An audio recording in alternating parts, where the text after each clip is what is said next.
Camera speedy! Sound speeds. And action! Welcome to the Urban Pebble podcast, where we explore the world of indie film in Chicago. If you've listened to some of the past episodes, we've been talking a lot about the 48-hour film project. We had a film called Hold Your Horses. You're Adam. Oh, I forgot my name. I'm Adam Rabora. And I'm Teresa Moore. And we're going to talk about Yep. stuff. Now it begins for real. And action. So we've talked a lot about the 48-hour film project. We had a really great time. We made Hold Your Horses, and we won an award, which we talked about in the last episode. We did. We unveiled it. We were like, oh, what award did we win? And it was? For Best Visual Effects. Yay. And today we are very honored to have the person responsible for our beautiful visual effects and us winning an award and being a part of that presentation. We have Joseph Henry. Hi, I'm Joseph Henry. Welcome. Thank you for having me. How are you for guys being doing? here. We're doing all right. It's good. It's so exciting to have you here so that we can learn more and share more about what you've been doing. Yeah, we've probably mentioned your name like 100 times because I always talk about how like that night on the 48 film project, it was you and I were the two that were up, and it was just we're texting back and forth throughout like while I was editing. And If I delete messages frequently, but if I were to check, I'm sure we would have over 50 different messages to each other. Just from that night? Oh Just my from that gosh. night. Oh you my still goodness. good? How's it going? And we're sending like little screenshots of like I'm working through. Here's a picture of a horse, and you're like, Because otherwise I would have fell asleep. It was Oh, going wow. through pretty much the entire time since I got the footage. So if I weren't talking to you in that little period where you went to work, I was pretty much dead.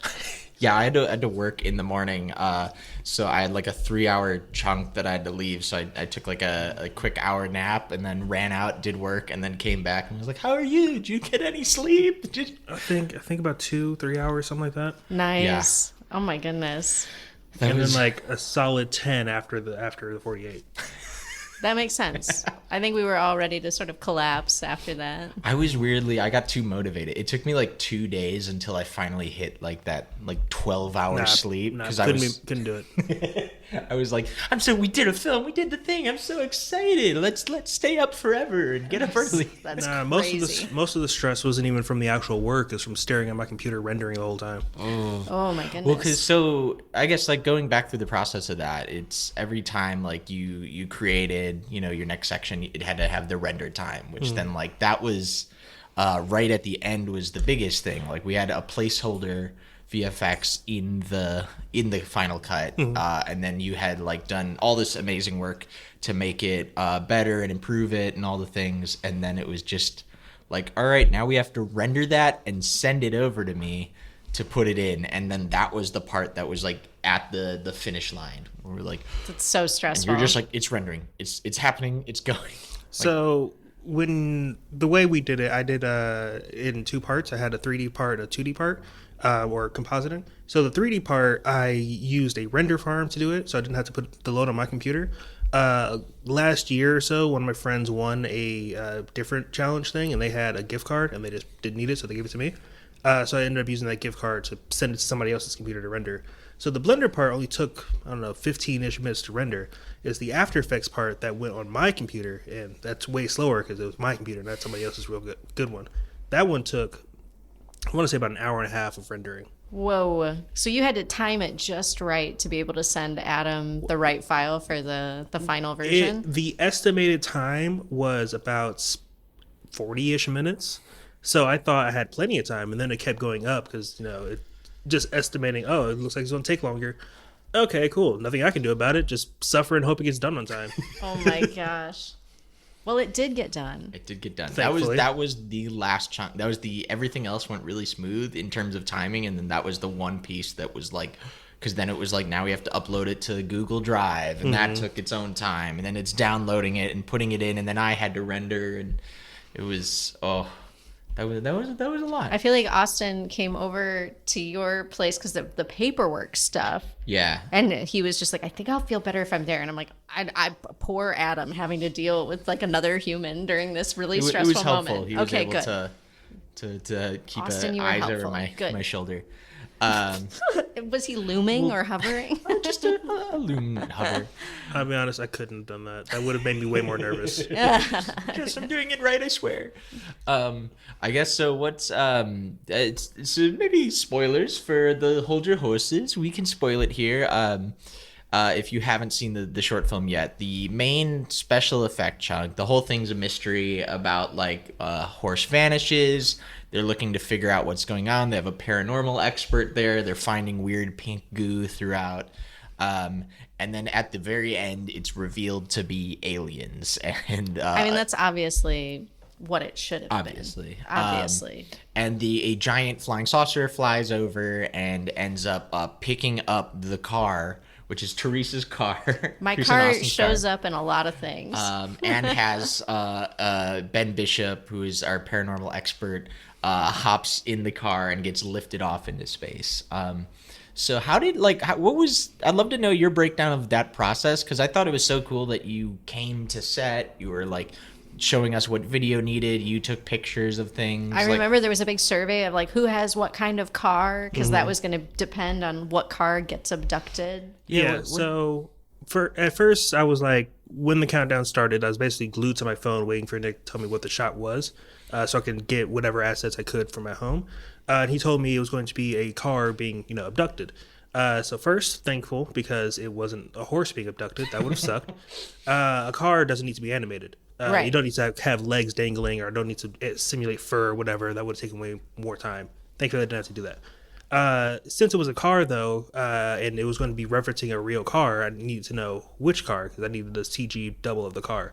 I could have made a custom car in time. None of the assets I made. I modified some assets, but I didn't make any assets from scratch. Simply just wouldn't have the time to do it. So I downloaded a UFO 3D model online, and I looked through that. That was just basic Sketchfab, which is just a 3D model store. The car, though, was from a video game. What the game is, I have no idea. Oh, that's awesome. Yeah. My car's in a video game. There's this racing game that Kurt Skeleton told me about. I've never played it. I don't really play many sports games, but basically a lot of people mod their own cars into the game. So if you were to just reverse engineer the mod, you can take the models from that. So if assuming somebody has modded, I don't know, some Toyota or whatever into the game, then you can also have a Toyota 3D model. Cool. So I asked for a list of all the cars that were available to see if anybody modded that kind of car in, and it just so happened that yours was close enough. So. Oh my gosh, yes. Our little Honda HRV, just living its best life. I think I had to change the color to be more accurate to, I think it was blue. Yeah, the Aegean blue that are cars. Yeah, that's how we got the models. As for the on-set stuff, when I actually got there, I needed to get an HDRI, which is just a 360 image to capture the lighting. We couldn't get an HDRI, mostly because I don't have a 360 camera, so we got a fake one with a phone, which is good enough for what we had time to do. Okay. For a real HDRI, you want it to be in various bracketed exposures, so you can like -2 exposure, then -1, 0, +1, +2. That way you get the full range of brightness. So that's like just where the light is hitting the object from different areas. So if there's like the sun's coming here, there's a light off screen here, or there's like something's bouncing off the barn or something. So I could go in and manually add, okay, there was a light here, let me manually put that there at this angle, at this brightness. Or I can get a 360 camera and I know exactly where it is without me guessing. Cool. That's really cool. So the phone 360 did okay. It was good enough. Okay. It's good enough most of the time, unless I needed like something to be super realistic. But it was so up in the sky and blurry, so who cares? Yeah. It's also useful for reflections. If I were to manually add lights, that's one thing, but I can't like manually add, guy standing off with the camera, because then his reflection wouldn't be in there. The car was metallic, so it would have had reflections if there wasn't, the giant purple beam. But if that beam weren't there, then it wouldn't have the reflections. Okay. Aside from I used the phone, just it's called HDRI EYE, but regular thing is HDRI, the letter I, high dynamic range image. Cool. Aside from that, I got various pictures of the car for reference, mostly so I know where the stickers were, details, decals, stuff like that. You got some like shots of Ben in the car like reacting and like he's yeah, like, so I used that as a card, just a 2D image card, and I put that where the driver's seat would be, so that kind of like a green screen, so that if you look at it from the right angle, it looks like he's sitting in the car. I got that as a backup. I didn't actually use it, mostly so that if somebody were to be looking into the driver's window, they could see there's still a body in there, not just Right. floating empty car. The way the UFO beam came down was so bright that you couldn't actually see inside the car, so it So you didn't matter. didn't even need to use it. Right, but Wow. it helped to get it. Oh yeah. And I think just that and various things for scale. So like, how big the car is, how big a person is next to it. Just a lot of it was simulated. So instead of manually keyframing, frame 1's right here, frame 2 is right there, I had some simulations going so that it's this weight with this much pull. What would that look like? Oh yeah. And when you're doing simulations, you need it to be accurate in scale. Otherwise, it would. If I were to add like a fluid sim, for example, and say it's 1 inch by 1 inch, the water is going to act way different than if it's 100 feet by 100 feet. So I had to be more accurate to the scale. Which that's on a slight tangent because I didn't know it was you for a while. Like how we ended up meeting was through the Doritos ads that we were doing. So myself, Nick, and Daniel had signed up to do Doritos. They'll have for the Super Bowl do a fan commercial, and we're like, oh, that'd be fun to do. And one of ours was a very silly one that involved a whale jumping and eating someone, and we Spoiler. spoilers more spoilers in this than any other podcast. But I remember like we went to Blender, which is a 3D animation software, and Nick went in very confident. He was like, yep, we'll just do it, no problem. And then it was him and I like sitting there for a whole day trying to figure out how to get like water to move, and it was so fascinating because it was like the scale and how does the thing interact with it. And we had like a 3D model of a whale, and it was like, is the water very foamy? Is it like have a lot of splash? Is this object a little thing or is it giant? And it really is like all those, there's a difference between dropping your phone in the water and dropping a whale. A whale of a difference. You are basically inputting all that information to try and get it to be like, oh, that is how it works. That's the consistency of the water. That's versus like if you wanted to make honey or something like that. Plus, if you're working with those really big sims with a lot of details, you need more things to think about, because a fluid sim reacts differently than a foam sim that is the white water that goes on top, and that reacts different than the particles that like the tiny little water drops. So for what we're talking about, the Doritos thing, I think I had 3 different sims going on for the 2. Yeah, it had a lot going on. I remember we were trying super hard. We spent a whole day going, I heard a and lot then about this at the time. I gave it to like Nick and Daniel took it then the next day and were trying on a whole separate thing, and then they had a whole day of trying and beating their head against it, and then I think Nick brought it to you, and you were like, oh, you're kind of close. Oh yeah. So I think the main thing that he didn't do was tell the particle what to look like. Particles are just tiny invisible points that don't do anything. As far as your computers, what you see on your own Blender, it sees a white circle. But when you render it out, there's nothing. That's just that you know where the particle is. You still need to tell Blender what the particle is going to look like.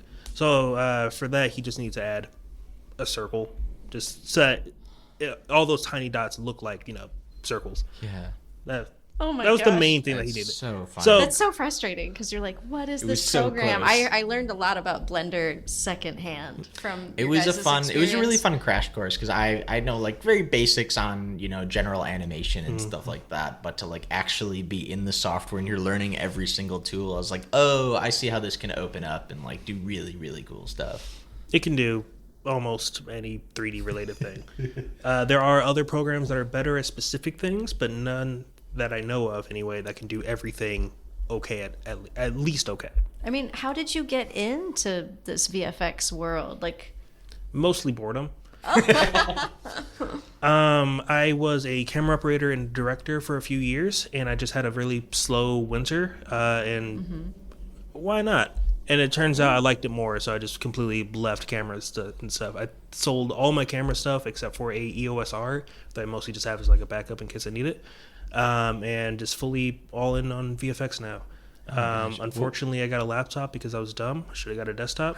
Oh, whatever. live and learn. What was like the first project you worked on that you tried in that boredom? The first thing I did was December 2022.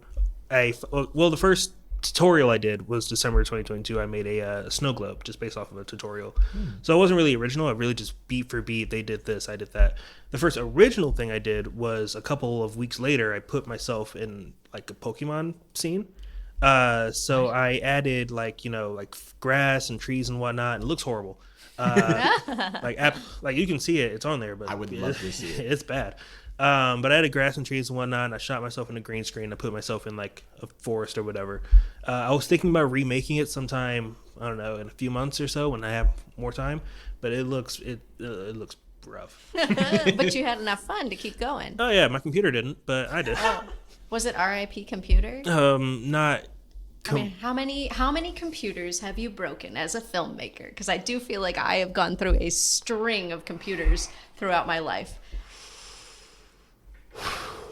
Broken, not outgrown. Yeah, just like straight up, it can't handle it. 3. Yeah, okay. I think that's about an average. I mean, I think I've broken, not outgrown, because outgrown is different. I just get Right. want a new computer, but straight up broken because I have like used it to death. I think 3. I love that. that's not my shocked face. I that feels very, very relatable. Various ways. Just ran out of memory so many times that it just died on the memory. And a lot of laptops aren't upgradable. So if a specific thing messes up, It's done. yeah. Well, that's what I know. Like I've found through video editing, especially as like we are getting into like better cameras and there's higher definition. So like a computer that was like amazing a while ago, suddenly now you're Just like can't even going handle from them. 1080p to 4K. It's like, oh, that's 4 times the processing. And then if it's long or if you're adding in effects on top of it, I know it's just like, no, it cannot compute, and it goes into its little mode. And I have certainly broken. I think I'm at 1.5 right now. I'm in the process of breaking a computer. Some software are better or modernized to handle it than others. After Effects is very old, so it can't really handle it as well as it used to. While Resolve is more new and it can handle things better. But at the end of the day, sometimes you just need a new computer. If I were smarter, I would have got a desktop and a really, really, really bad laptop and remote access the desktop when I needed the laptop. But That's interesting. that's what most VFX studios do. So or even like most like customer service jobs like PayPal and Venmo. They don't give their employees like the good stuff because why would they waste $2,000 an employee? They'd rather get a couple of really good computers at their like main studio and send them horrible Chromebooks, and then they just remote access the good ones. That's really cool though. So Yeah, then you're able to like just do that stuff checks on the out. go. Yeah. Unless you're at a barn with no Wi-Fi. No Wi-Fi. Yeah, well, don't worry about it. We aren't. We did not. I didn't even know that. So there you have it. Do you have a favorite thing that you've gotten to make in like 3D or VFX? Favorite film? I don't, just because I worked on a lot of films. Some are good, some are bad, some I just needed the money. But Like a favorite. But favorite shots, there's a couple that are memorable. Right now, I'm working on a film for somebody named Judah. He needs a pile of dead deer inside of a parking lot. He shot it on a soundstage, so I got to add, everything outside is fake. So I need to add a parking lot, and then I need to add, the deer, and then I have to add the roto, the person who was looking out to the parking lot, to like the real face and looking out there. Cool. So that one hopefully is going to be done sometime November, December. They want to screen it soon. And again, it's going to be out in LA though. So when it gets to Chicago, no idea.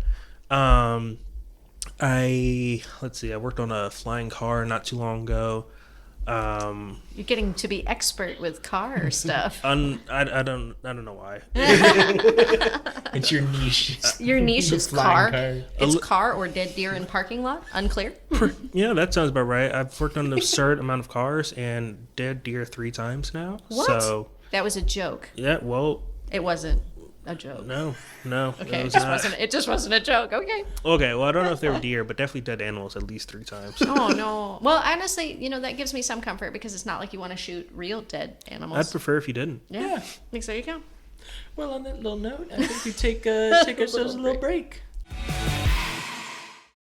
Hey, it's Adam from the podcast that you're watching or listening to right now. If you like Teresa and I, guess what? We have a film production company. We do brand videos, drone videos, commercials, anything you need. If you need some video services, photography, anything like that, please reach out. We're Film in a Bag Productions. We got this in the bag. So, what was one of the reasons that you got into VFX? Now that we're back. Right. So one big reason, like I said, before I was a director and camera person, but I was bored and downloaded Blender. And a big reason why I downloaded Blender was because you can make whatever you want for free. So you're not limited to I don't have access to this location, I can't afford to rent this spot, or I need to figure out how to transport all the crew or whatever over here. I can load it up and make a plane or a car or dead deer.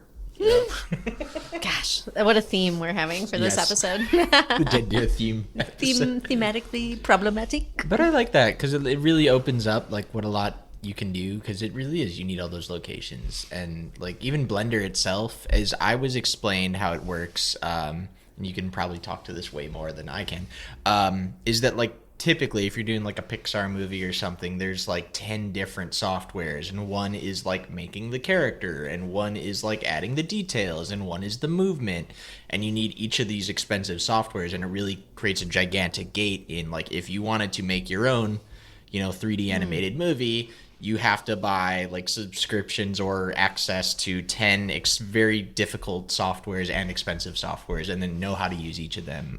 To be clear, it does look better when you do that. Yes. It looks a lot better when you do But it. at least Blender. But Blender's free, and Yes. it's so open, anybody can just learn. There's hundreds of tutorials. There's several books. I learned, by making a snow globe and following a 1-to-1.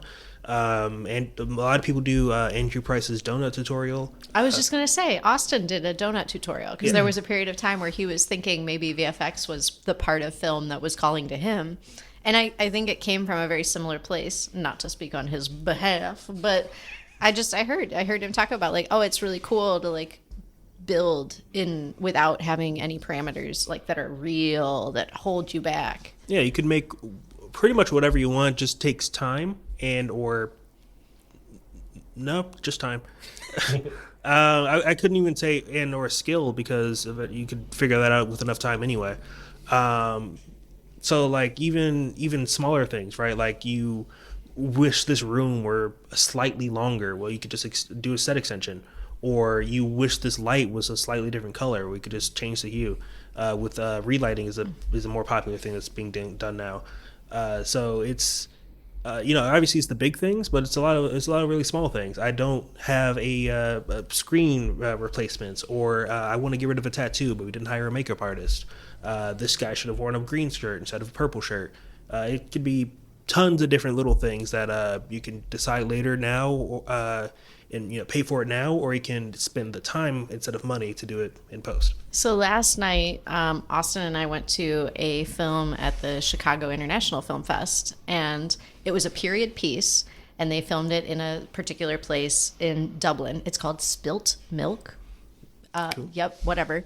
It was great, but one of the things that there was a Q&A afterward with the director and the producer, and they were basically asked, like, how did you find this period place? And they're like, well, actually, we only had a couple places we could film because of the way that the story is written in the 1980s. Mm-hmm. And what you're actually seeing isn't really what's there either. And we were like, leaning in. And they're like, we had to paint out hundreds of satellite dishes because the satellite dishes wouldn't exist. But every single apartment in these buildings where they were filming had them. Mm-hmm. And I was like, Holy moly, that's a lot of work to get rid of the anachronistic thing. It depends on the camera movement. Every shot is different, so I can tell you exactly how to do every single thing. But assuming the camera's not moving, that's as easy as just opening up Photoshop and painting it out. Wow. That's so cool. I love because then you get to just like transform those old sets and Yeah. make it into to whatever. Or even just like one that's already shot that is the right era of building, but has something wrong for the time period. Yeah, because I fortunately this summer got to go to Croatia, and they did a lot of the filming for Game of Thrones there, and we're walking in like they have just like massive castles and towns and stuff that are just all how it looks in olden times, and it's still set up, and it was like incredible because you're just like immersed like you're at Disneyland or something in like but it real life. It's real. But then and it's like, oh, I see where they would have done this, or like it must have been so easy outside of then just add a castle here or get rid of that shop, the storefront, or or a satellite dish or whatever else. It's really cool how like the environment plus like some VFX can really make something magical that you couldn't do before. Yeah, and to be clear, doing stuff for real is better. It's just What? Okay. it's just so expensive and hard. What would take 2 artists maybe a couple of days could take 3 practical guys a month. It's really about weighing what you need. Most of the time, it's a blend of both. Maybe you just want the vague outline of a building, but I put the details on it in post. Or the monster film I talked to you about, they had a monster suit, but I'm adding slime and whatnot coming off the monster in post. It's, give and take. Post can do a lot of things, but it shouldn't do everything unless it's an animated film, of course. And, practical stuff can do a lot of things, but it probably shouldn't do everything because... Do you want to spend that money? Because I don't. Is that has like learning all this informed like how you come to a film? Like if you're looking to direct anything again, like do you just have like a different way of thinking now? Like you're like, oh, I could do this, or I could be here. Very, very much so. It's a lot of way you think of things differently. You don't think of like I need to put the camera here because I think I see the light. It's well, okay, I guess I'll just paint out the light later. Wow. So do you think it would make you faster as a filmmaker to have mastered all of these VFX skills, or? Well, it's faster no matter what, the more part of filmmaking you learn. If I learn lighting as a director, well, then I can light the set faster. And if I learn post as a director, well, then I know how to shoot a certain way where post takes less time. The more fields. VFX is one thing that a lot of directors don't know, so that it just so happens that it takes longer. But if you know it, everybody would shoot faster if you knew it. So is this something that you would recommend people like bring on a VFX person early in the process? Well, if you're intending to have VFX in your film, they should be early in the process. A lot of times people just kind of mail me a drive and say, here, fix this, which don't. Wow. It's possible sometimes. I'm not going to say, yeah, sure, I can do it, because I don't know if I can. So it could be as simple as a gunshot, but the gunshot might have a lot of intricacies in it. I don't know if it's going to look as good if he brought somebody on set. Whereas if you bring somebody there, even if it's a very, very simple shot, it's always going to look as good as it can be, because they can tell you, okay, you might want to have angled it a little bit differently. You might want to remember to put a tracking marker there because the surface is too smooth to get a good camera track. Which, I mean, it was exactly like that was really cool on Hold Your Horses, was that like we, you came out and we were able to like, all right, like this is how we're going to shoot this. And then even like, cause I was in my head, I thought we had to have like a static shot that we could then add things into. And you're like, oh no, we can move it. I can just track this thing and this thing. And it like gave me like, I was like, oh really? Like, that makes it way cooler, and I think like a way more impressive shot. And like we're like, oh, then I'm confident what like that this can be done, and that we can now like do all the things with like the car and the reflections, and it was really cool seeing it come together. Yeah, and, like, you wanna have, if you're planning to have VFX, you wanna have that person there as early as possible so they can figure out what the shot will look like, how to do it, and then how to make it easier to do it on post. It could turn a 2-day thing into a 3-month thing if you don't have somebody there. Even something as easy as shooting green screen. If you don't know how to, light it correctly, you don't know how to like separate it so there's no shadow on there, remove noise. If the camera's moving for the green screen, green is a solid color. You can't track that. You got to know how to put your tracking markers on the green screen. Or you can just not do that at all and hope they can figure it out in post. Oh my goodness. It could be a matter of 15-minute. Okay, and it's all clean. I could just press remove green, or it could be a matter of, oh, this looks bad. I got to manually roto out the green. Ooh. Okay. I'm sure is fun when you Sure. see that. Totally. Yeah. Okay. That's awesome. So, do you have any? Are you going to direct any films coming up, or? I've been writing a film. I don't want to say I'm directing it because I don't know what's happening about it yet. Fantasy is my favorite genre, like by far. There's not enough fantasy films. There's a ton of sci-fi, not enough fantasy. So I've been writing a film it is a fantasy film. Will it actually ever be made? No idea. Fingers crossed. Yeah. Well, I know I've talked a bunch about before, like the fantasy just specifically is really interesting because it's only been done like kind of one way, which is weird. Like when you see sci-fi, there's like a Star Wars side of it, and then there's like, like even an indie side where they're like hanging out on a spaceship, or like Blade Runner's in there where it's like in a city. Like there's a million ways, and fantasy is always like glorious, very serious, like serious acts. Like you got Lord of the Rings and Game of Thrones, and I rarely have seen anything that's like, can we do a comedy there? Can we do like a small story there? Can we have fun with like even like the more D&D elements of, like monsters and stuff versus like pretty straightforward, serious. Yeah, those things exist as far as like video games and comic books and animated stuff. But as far as live action, you either have a lot of VFX in it, or you spend a whole lot of money, which is why fantasy films just simply don't exist on the indie level that often. You get a couple guys wearing spirit Halloween robes and playing in the woods.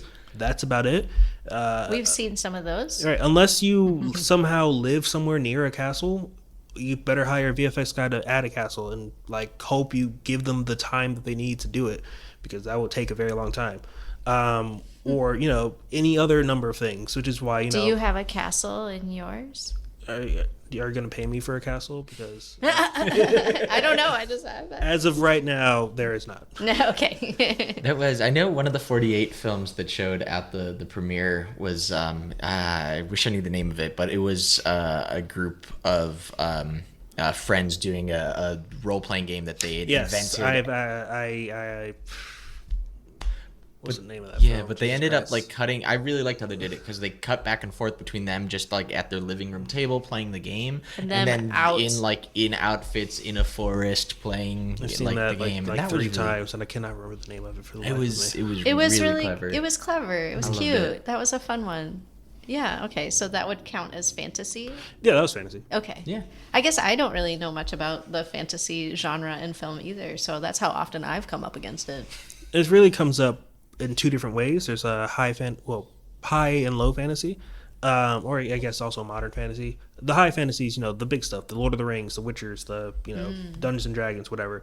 Your modern fantasy would be adding fantastical stuff to the real world. That could be Percy Jackson. That could be Blight, where they add the a wand to the real world. That could be Project Power, where they add Okay. the pills that give you powers. And a low fantasy could be something a lot more low stakes. It's not, all grandiose high elves from the, Forgotten Kingdom giving you ropes or whatever. That could be, I don't know, some dude who owns a tower and he's just kind of chilling. And it just so happens that he's an orc. There's various levels. Where to would it. like Sabrina the Teenage Witch fall in this? That would be kind of like a modern, because she's Okay. a real person. She just so happens to have She Wizard just Way happens Place to be a witch. Yeah. Exactly. Okay. Oh yeah. The Wizards of Waverly Place. Yep, Yeah. Sweet. Okay. that's fun. But I like that. Like I'd call Harry Potter low because while it is happening in the modern sense, you never see it. yeah, it's kind of Like he's there for like 5 minutes. Yeah, and then the rest is just you're in like the wizarding world. Well, I mean, he only comes home when he's not at school. yeah, and his just own saying. life sucks. really has pour one some- out for Harry. Yeah, he's a bummer family. No, I like that like all the like having access to VFX opens up a lot of those things where and especially like when you have something like Blender that's achievable to learn and to access. Like, it suddenly creates like a different scene for the indie world, where it's like, oh, what used to be a giant Hollywood thing now can be achieved. It's a lot of time and a lot of effort and a lot of forethought, but you can now have like an indie project that could be fantasy or sci-fi. You really or just anything trade else. the money for time. Yeah. And Unreal Engine also made that pretty easy. Blackmagic Fusion made your compositing a lot easier. So now you don't even need to pay for After Effects. That's just free. Wow. Nuke has a free version. Nuke non-commercial. You're not allowed to use it for commercial projects, but it is very good. F-Spy is free. Mocha has a free version. I can't remember this one render engine. I think Octane. Octane has a free render engine available for Blender users. So there are tons of resources. I just realized I'm saying names that you probably wouldn't know. I don't know them, but I'm like, just like, again, from my like one crash course in Blender with a whale, it was like we were adding in some plugins and stuff, and it was just like I could see the like, as the more we figured it out, I was like, oh, you can do anything. So much. Like this is So much. huge if you got into it, and it just like it suddenly my brain's like, oh, and then I could do this and make this film or like add this in the background, but it's just a matter of learning and time. But like so much is just at your fingertips, which is really cool. I'm hoping to sometime next year host some type of event or class or whatever, breaking down how you can use these tools. Stuff like how you can add baby's first 3D model to a shot. How you animate it, don't worry about it. That's harder. And I'm not paying for a mocap suit. Yeah, no. I love that. I would take that class. I want to learn. Yeah, my friend Emerson did one for sound a little bit ago in Okay. February. So I'm straight up stealing his idea. Sounds like a Thank good you, idea. Emerson. Yeah. Awesome. Awesome. Well, I guess if people want to find you and see all the things and even some your old VFX, maybe even a Pokemon one is on there. Maybe. You should definitely check out your Instagram and TikTok at Ghoulish Joe. That is my name that I stole from Tokyo Ghoul when I was like 14. I love it. It also fits into the Halloween spirit for October. This is Halloween. Yeah, a lot of people think I got Ghoulish Joe from various horror movies or whatever. I got it from Tokyo Ghoul because Great. I watched a ton of anime in high school.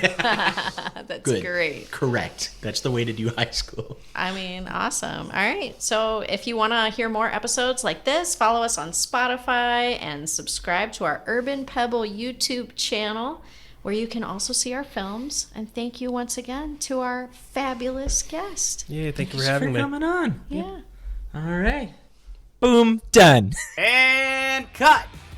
That's a wrap, everybody.